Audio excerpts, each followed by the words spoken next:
Josias, vamos falar de um outro assunto? Eu vou te fazer uma pergunta delicada. Não fica com vergonha. Se quiser, não responde. Você colecionava Playboy? Nunca. Mas via de vez em Nunca tive quando. esse hábito. Mas via. Não, ler, sem Daí dúvida. fica vermelho, A Playboy acho.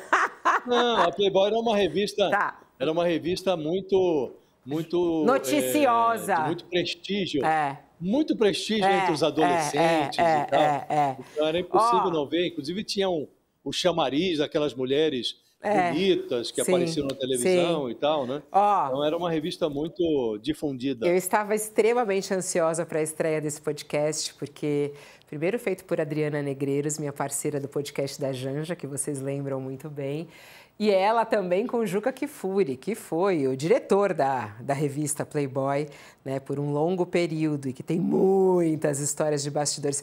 Vamos ver um trechinho aí desse podcast que já está no ar. E mesmo tendo sido encerrada em 2017, a Playboy continua na boca de todo mundo. Eu acho que primeiro foi por causa do dinheiro, que eu não sou trouxa, né? E eu precisava muito de dinheiro. Fui lá e negociei sem nem titubear. Ele falou, quanto que você imagina? Eu falei, tanto, que era o preço do apartamento. Ele falou, tá ótimo. Quais foram os bastidores e histórias mais inacreditáveis que aconteceram nos 42 anos em que a revista esteve de pé? Por que a revista era tão diferente das outras Playboys ao redor do mundo? Este é Estrelas da Capa, as histórias da Playboy, um novo podcast original UOL Prime. Em breve no Spotify e em todas as plataformas do UOL. Em breve não, já no ar, e ela no estúdio conosco, Adriana Negreiros. Olá, boa tarde. Boa tarde, querida Fabiola, é um prazer imenso estar aqui com vocês de volta. Gente, vocês conseguiram entregar, conversaram com as grandes personagens dessa história da Playboy. Fala um pouquinho, como é que vai ser esse podcast, quantos episódios, quantas histórias vocês contam? Então, Fabiola, são 5 episódios em que nós contamos a história da Playboy no Brasil. A Playboy no Brasil surgiu em 75, em plena ditadura militar, mas já ali na extensão, e ela durou até 2017. E nesse ano de 2025, se ela estivesse ainda em vigor, a revista, ela completaria 50 anos. Então, a gente aproveitou essa efeméride para contar a história, que é uma história fantástica da época em que as mulheres, né, para quem hoje em dia, a geração Z, fica muito surpresa quando pensa que houve um período em que as mulheres saíam peladas na capa de uma revista.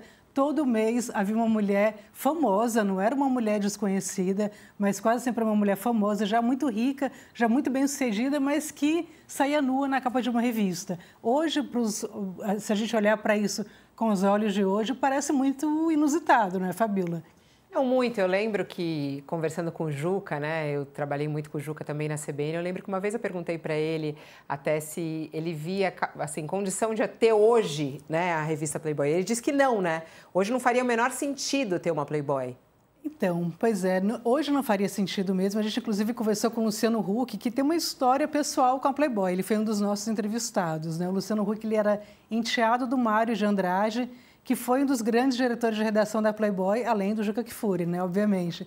E ele contava isso, que embora ele fosse, inclusive, o responsável por alguns dos maiores sucessos da Playboy, porque estiveram na capa da Playboy a tiazinha, que era assistente de palco do Luciano Huck, a feiticeira, que também era assistente de palco dele, e uma série de outras moças que trabalharam nos programas de auditório do Luciano Huck. Ele foi um responsável por fazer a revista vender muito. Ele fala, nos tempos de hoje, isso já não caberia mais. Foi muito legal na época, e foi mesmo.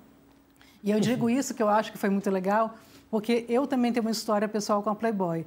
Eu trabalhei lá durante quase 10 anos. Eu fui repórter da Playboy, fui editora da Playboy. Então, eu vivi uma época em que, hoje, obviamente, isso não faz muito sentido, não cabe no mundo de hoje, mas na época cumpria ali a sua função. Era uma revista que, né, como bem disse o Josias, não era só de mulheres nuas, também tinha excelente jornalismo, também tinha grandes entrevistas. Então, era uma revista com aspectos complexos. Eu acho legal também a forma como as mulheres falam, né, nessa entrevista, né, de como elas se sentiam honradas de ser convidadas para sair na capa, né? Elas queriam dinheiro, né, além também de fama. Mas o Josias tem uma pergunta para você, Dri. Vai lá, Josias. Eu queria perguntar o seguinte, você conta que, enfim, a Playboy durou até 2017, né? Hoje não faria sentido.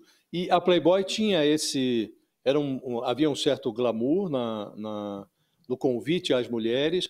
O nu, por vezes, era insinuado, havia muito preparo naquelas fotos, né? E o conteúdo da revista era interessante, né? O conteúdo jornalístico, a revista tinha relevância jornalística, né? Hoje, o nu está na internet, né?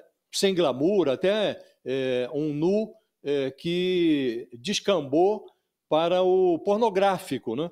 É por isso que a publicação perdeu o sentido? É por isso que não sobreviveu a Playboy e publicações congêneres? Aspectos, Josias, que a gente tem que considerar. Em primeiro lugar, a crise do jornalismo impresso. Então, a Playboy foi vítima da crise do jornalismo impresso, como muitas outras revistas. Então, esse é um aspecto interessante. O segundo aspecto é isso que você mencionou, né? O nu ficou muito mais disseminado e aí tem a pirataria. Então, eu estava na Playboy ainda, a gente recebia a edição da gráfica num dia, naquele mesmo dia o ensaio inteiro estava sendo compartilhado por e-mails, então já não era mais preciso comprar a revista, desembolsar um valor considerável para ver aquela estrela de capa nua. Você tinha isso ali no computador, na época já não era tão disseminado o compartilhamento por celular.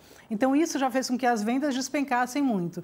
E tem um outro aspecto que é o fato de que os nossos tempos já não comportam mais esse tipo de situação, de uma revista que traga uma mulher nua ali, né, com uma certa desculpa esfarrapada de que a mulher não era o atrativo principal da revista, que de fato tinha o jornalismo de altíssima qualidade, mas a gente entrevistou, inclusive, o Humberto Werneck, que é um grandíssimo jornalista e que foi redator-chefe da revista, que ele tinha uma frase que era muito interessante, que ele falava: na Playboy, o leitor não o é. Ou seja, por mais que houvesse ali sempre aquela desculpa, eu compro a Playboy pela entrevista, tem aqui a tiazinha na capa, mas eu estou preocupado mesmo com uma Ilsa da Nóbrega na entrevista.